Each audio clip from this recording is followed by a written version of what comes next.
Okay, so let's talk a little bit about this fancy little tool called SkuGrid and see if we can clarify how to use this and get set up.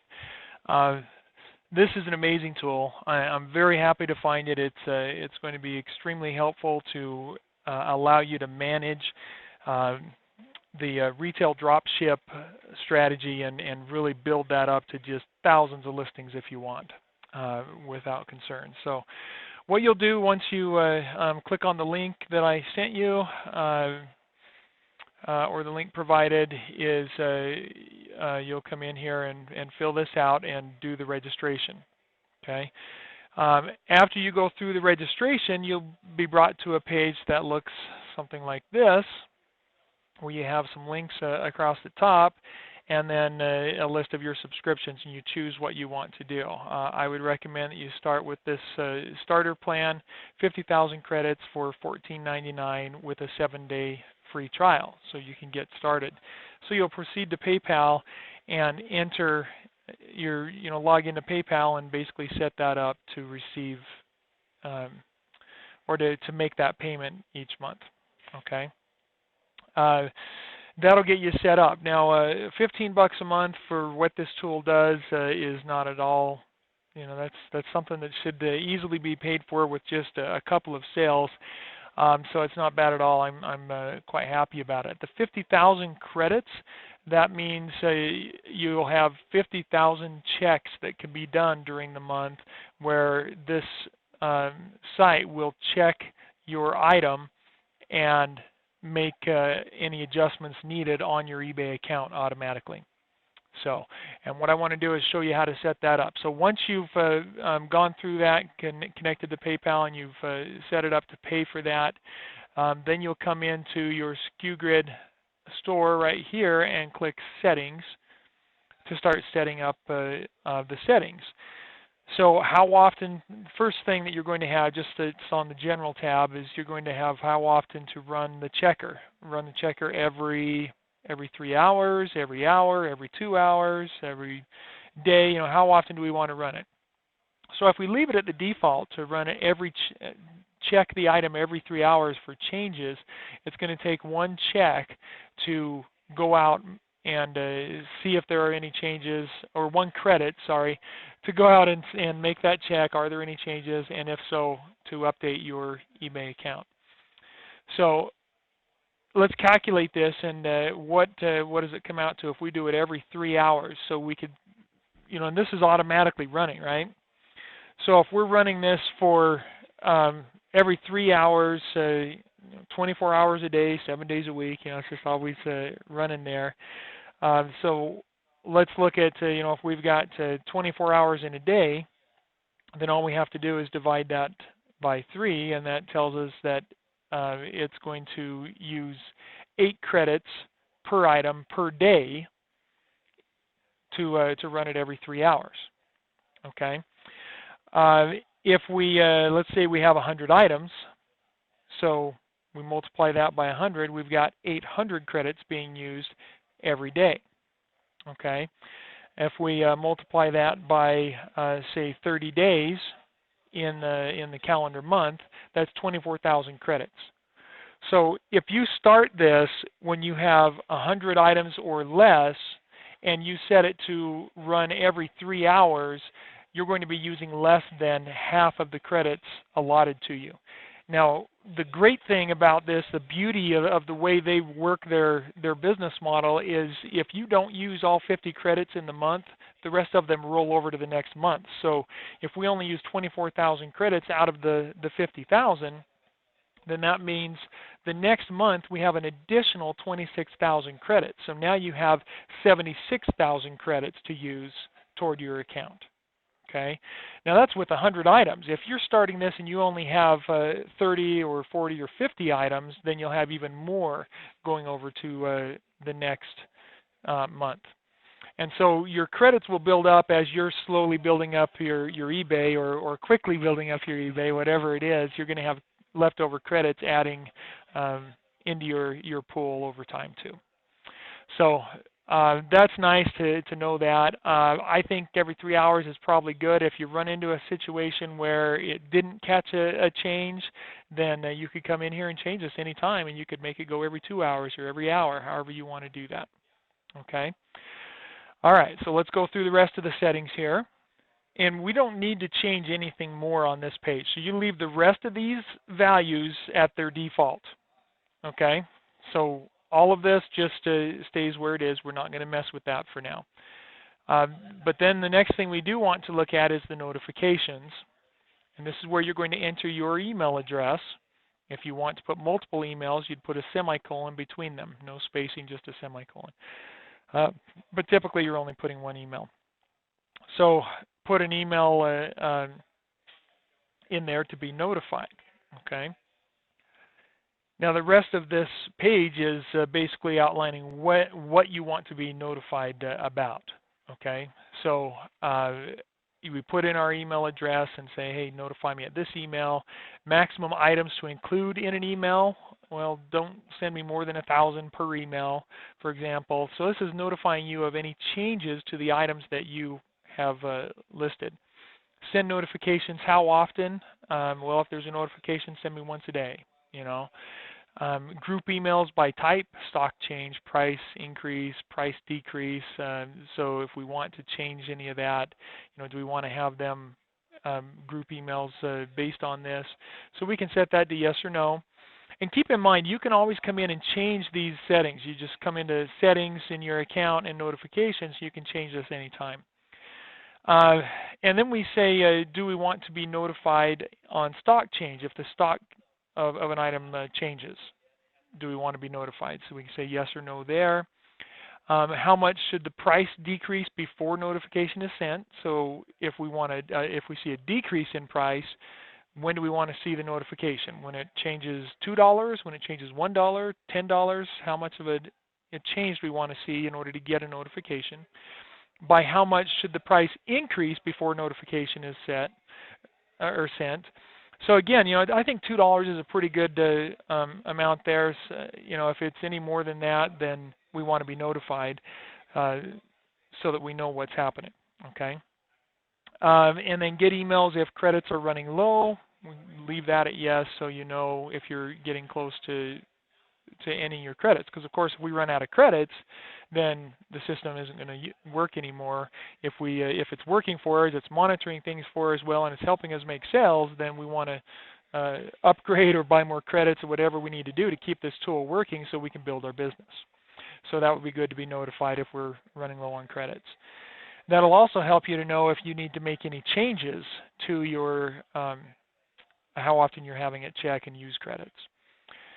And then group by marketplace. That you can just leave it no, because your marketplace should only be eBay. Don't mess with Amazon until you're far more advanced and very comfortable to where you could call yourself an expert at what you're doing here. That's when you might want to look at doing Amazon. Okay, and then you just save your settings once you've entered that information in there. Okay. Now the next important thing to look at is the General Repricer tab. And of course, if you get this message, you're gonna click cancel, because you'll want to save things first. I'm not making any changes I need to worry about saving, so I'm just going to click OK. So in the General Repricer, you'll want to just set both of those to off for now. And you can read through that, and if you decide you want to test changing that a little bit, you could always change that, and then you'll click Save Settings on that. Now the next thing we want to do is go to Marketplaces and click eBay. Again, we're going to just do this on eBay for now. Amazon's a little more dangerous, a little more on the edge. You know, if you make a mistake on Amazon, you're done for life, forever. There's no going back. You will not get reinstated on Amazon, period. Okay, so we don't want to mess with that, like I say, until you are absolutely confident with your skills, an expert in what you're doing before you go to Amazon, and then it's got to be a lot more careful. So we're going to focus on eBay, because eBay is far more forgiving, and so we're going to start with that. So you'll click eBay, and then click your market, generally US, right, over here. And then we want to get our eBay keys. And so right up here under eBay USA, it says get your keys here. So you click that here link, and it says you are being redirected. All unsaved settings will be lost. Okay. And it redirects us. Now this next screen is going to give us this link. Please click here to be redirected to eBay for authentication. So we'll go ahead and click on that, and then we can come in and sign into our eBay account to get that detail. So on this next one, it's going to ask you, do you want to grant access to SkuGrid? And we're going to click agree. This is basically connecting eBay and SkuGrid together. So we click agree to that.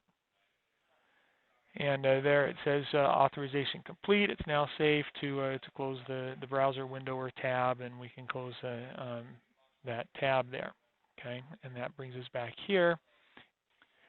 And so after coming back, we can see that all of that information has been filled in the way that we need it to be.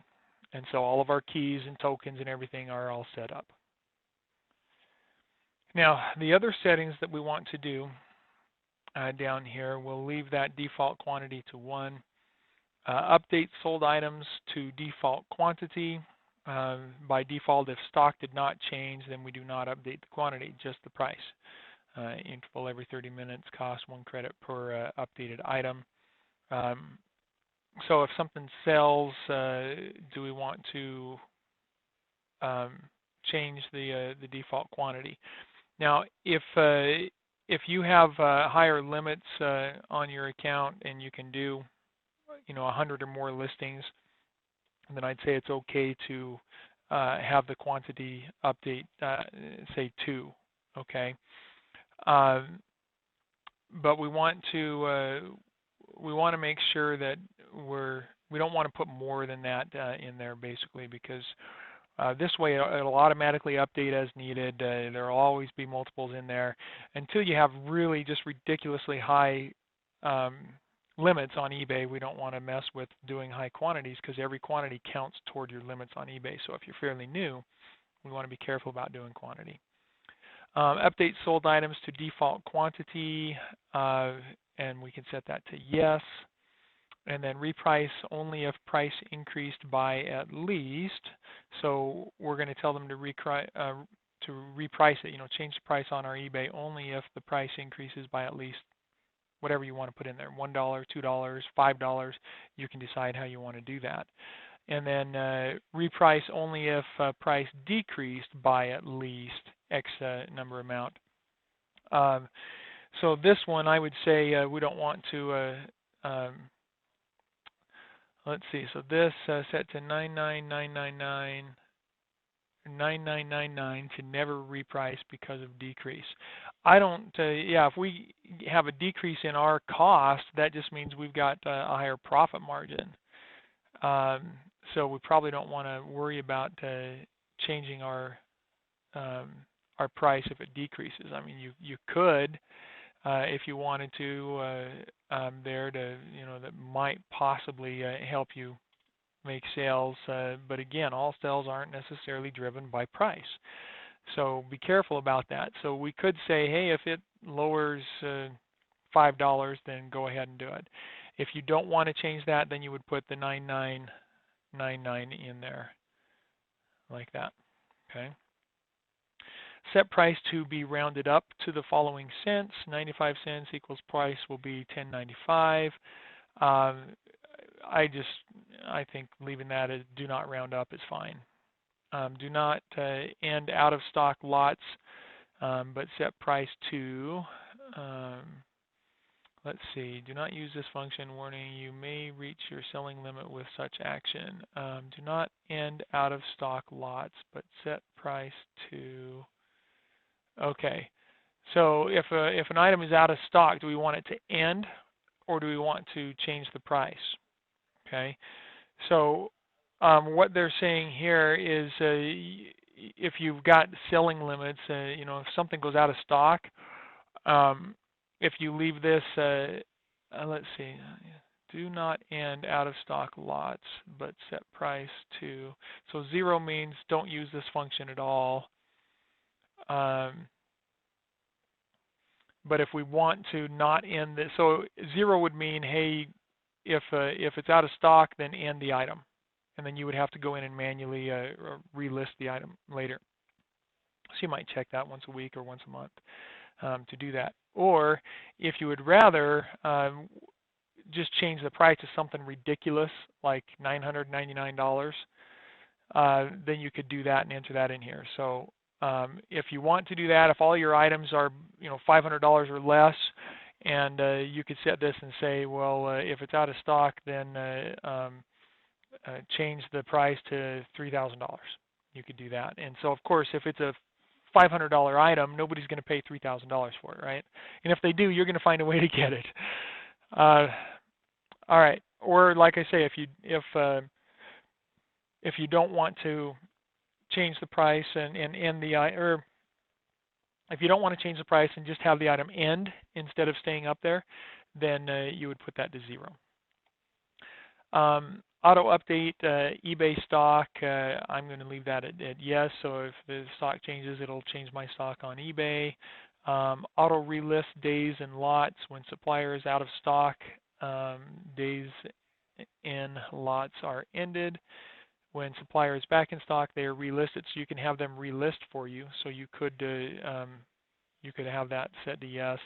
Auto update eBay price set to yes. So that's how I would set those. Again, you can do this however you want. If you feel that it means something different or you want to change it, then of course you can set it however you want to. All right, and so then we need to move on to the wizard for setting the eBay selling price. So we click the Switch to Wizard View button here. And the main thing we're looking at here is just to do the margin. If you put your margin at 40, which is 40%, you don't put a percent sign in there, just the numbers. So if we want 40% markup there, then this will mark up from our cost 40%. So if it costs us $100, it's going to mark it up to 140 when it lists it on eBay. Okay. We can estimate that and see how things are working by click on this little estimate price. So if we have a $100 item, then SkuGrid is going to set it to 140 on eBay. And so that does work properly for us. If we had this at $35, and let's say it's or 35% rather, sorry, and let's say it's a $55 item, then SkuGrid is going to list it on eBay for $74.25. Okay. I would say in order to just to break even, now this markup, this margin is going to include all of our fees, our profit margin, our sales tax if there is sales tax. So in order to cover sales tax of 10%, eBay fees of 10%, and PayPal fees of 30 cents per transaction plus 3%. So we're looking at around 23 to 24% there just to break even. And so I would say this needs to be, in order for you to have a good profit margin in there, we need to have this at least 30% for your margin. Okay, 35 to 40% is fairly standard if you're dealing with products that are in the $25 to $200 or $300 range. If we're dealing with higher priced products, then a lower percentage, perhaps we might be only 25 to 30% instead of 35 to 40. So again, 30 to 40% range at least, and this is something you can play with and change. If you're not seeing enough profit on things, you can always come in and adjust this anytime. Okay. So we set that and click close on there. So we have that all set up. Okay. And we can see back on this screen, we do have an estimate final price right here as well, where we can enter the price of the product, click OK, and it'll tell us the sale price on eBay. Okay. Additional formulas that fire up depending on the supplier. So if we wanted to do different formulas, we could do that. And they have a list of their suppliers here where we could set other settings up. This gets into a little more detail and complication that we don't necessarily need to have. This is an optional thing to set up, so I wouldn't mess with that for now. If you want to research that, look into it a little bit, and play with some settings, of course you can do that. But again, this is one of those areas where I would say wait until you feel like you're a little more expert, you've got some experience, had some sales, and you're comfortable with things. So once you're done with the settings, we click Save Settings.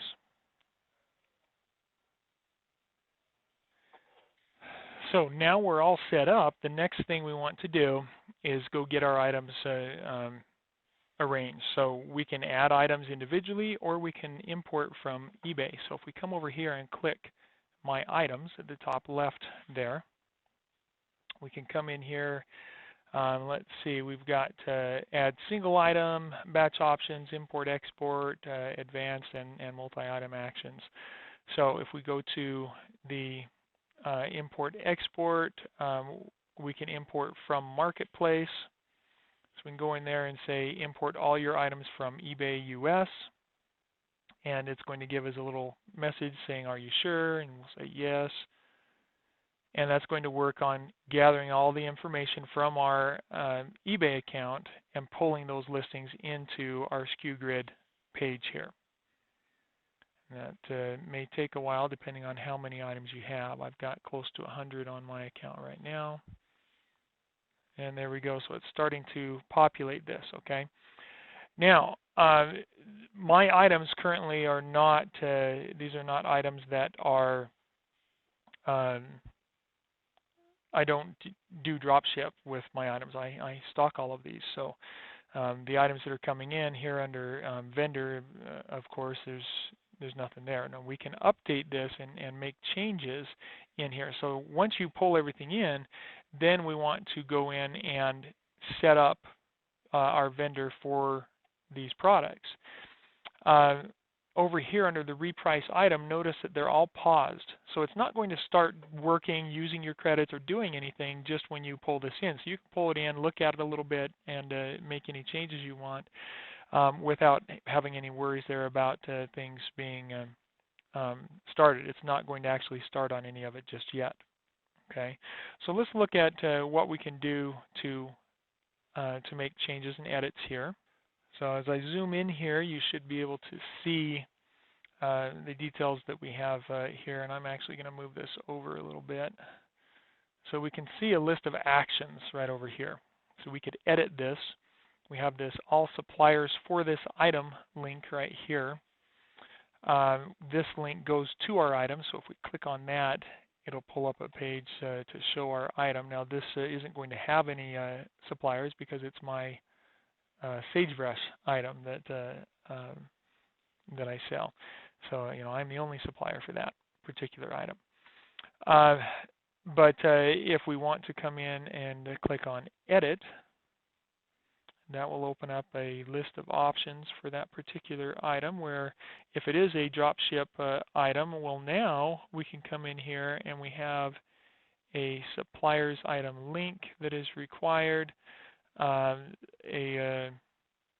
then the other details on this. So what we can do on here is we can go to the item, and if it has an item number, we can copy the item number here. Now this, again, this is an item that I'm creating, so there's not going to be an item number, but we can take the item number or the UPC or SKU or any of those numbers, or if all else fails, at least a description from the title. And we can go in and find that item in any of the stores available through SkuGrid. Okay, and so we'll open that in a new tab here. So if we go to Stores up at the top there, then we have all of these stores that we can look at to add items. So if you're just getting started with this, I would suggest to make this quick and easy, just go in and look at items from these stores, and then come in here to your Add Items section and just click Add Single Item, and then you'll be entering that information. So you'll enter it right in here, and when you do that, you'll be putting in a link to the supplier right there. Okay. Now, another option we can do, and let's go ahead and update that item so that this will close for us. Another option we can do here is click on this all suppliers for this item, and it's going to pull up, and we've got an option to do manual entry. So I'm wondering if it would find that there. Let's go back. See, and I don't know what that item was there. If I found one that is an item that other people will normally have, there's another sagebrush. Let's try this one down here. So there we go. 3D glasses, but again, I don't know that that has if there are other suppliers for that or not, because it generally bases that, I think, off of the item number, which I don't have. So adding items, a single item at a time, is probably the best way to get going here. So if we go into this add single item, that's going to have this page here. Let's make this bigger for us. I have this information here that we can fill in. So our reference ID, you can name that whatever you want. There's a little question mark here that you can click on, and it'll tell you what that's for. So reference ID is for your own use. So whatever number we want to put in there, or a keyword to help us know what it is. The supplier's item link is required, so that's going to be the link to the item. So again, if we go into the stores link up here and find one of these stores, and let's say we want to go to this Claes Olson site and find a product, so we just click on any one of those links there, and we can come in here, and this looks like it's a foreign site, so maybe that's not the greatest option. Let's go to house.com. So we can go in here to house.com and find a product that they might have, shop by department, bathroom vanities, and so we can take this product right here. Let's say we want to list that product right there. So we would copy the URL out of the address bar up here at the top. You click that right there, copy it, make sure the whole thing is highlighted, and then right-click and copy on the highlighted part, or Control-C if you know how to use the shortcut keys. And then we're going to come back in here to the item that we're adding, and we're going to paste that right there. It looks like it didn't copy it properly. Copy that. There we go. And we're going to paste that right in here so we have the URL, the full URL. Supplier's variation name, if there are different colors or sizes or something like that, then what do they name those here? The only thing they have here is quantity of the variation. So, and I'm not sure if that's crucial to put in there or not. Looks like that's probably an optional thing that we could leave. Update supplier's info on submit. May take some time. What does that mean? We'll click this little question mark. Should the information be fetched from the product when you submit this form? So it's going to use a credit right away. Do we want them to go and check the information? Sure, you can leave that checked. All right. And then compare to item link. What does that mean? Well, the URL that points directly to the product page of an item that you need to compare your supplier's item to. Usually it's your eBay lot or Amazon item, so you could see an actual profit that you currently make on this specific item. So if we have an item, we would do that. If we don't have anything, we're not going to mess with that. So if we're just getting started, we'll leave that blank. Same with the variation. Estimated profit formula, it does not relate to repricing. So this is just an estimated percent there. So this is, and we'd have to override the default in order to do that. We don't want to do that. Okay, now if you wanted to override for individual products, let's say we had a product that was like this one here that I was just showing you. This is a $700 product. We probably don't need to increase by 35 or 40%. We could probably do just 30% and be just fine. So in that case, we would want to override the default and just put in, say, 30% increase. Okay. All right, and then reprice marketplace, choose item to reprice, change stock when suppliers' items change. Make sure to configure appropriate settings. Do not reprice. eBay USA is where we're going to reprice. Reprice SKU. Pause repricing. Does not pause supplier checking. Okay, so pause repricing. So if we don't want it to do any repricing for us, then we would pause it, but we don't want it to pause. So if we want it to pause, click yes. If we do not want it to pause, we're going to set that to no. Selling price formula. So we could use a wizard there for that. So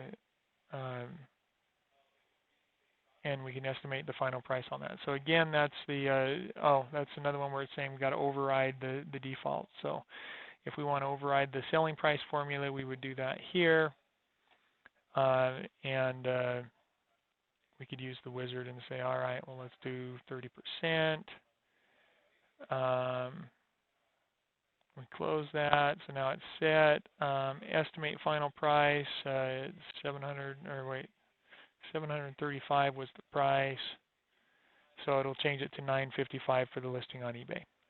Okay, and then we click Add Item, and that's going to put that item up there.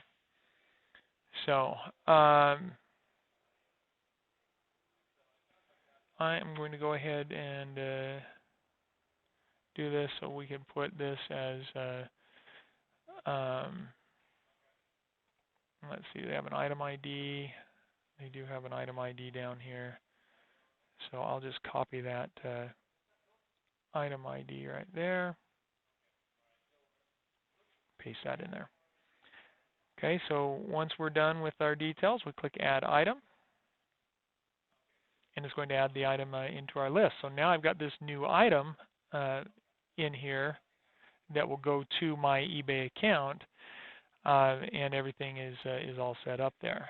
If we click on, now I don't have any credits yet. I haven't ordered any credits because, again, I don't do dropship. I'm looking at maybe doing it with this tool because it sure takes away a lot of the worries or guesswork. So if we go into the edit on this, there's our link, reference ID. So we've got everything in there. So if we were to go in and put credits in, then we could have this submitted to eBay for us. Update the item.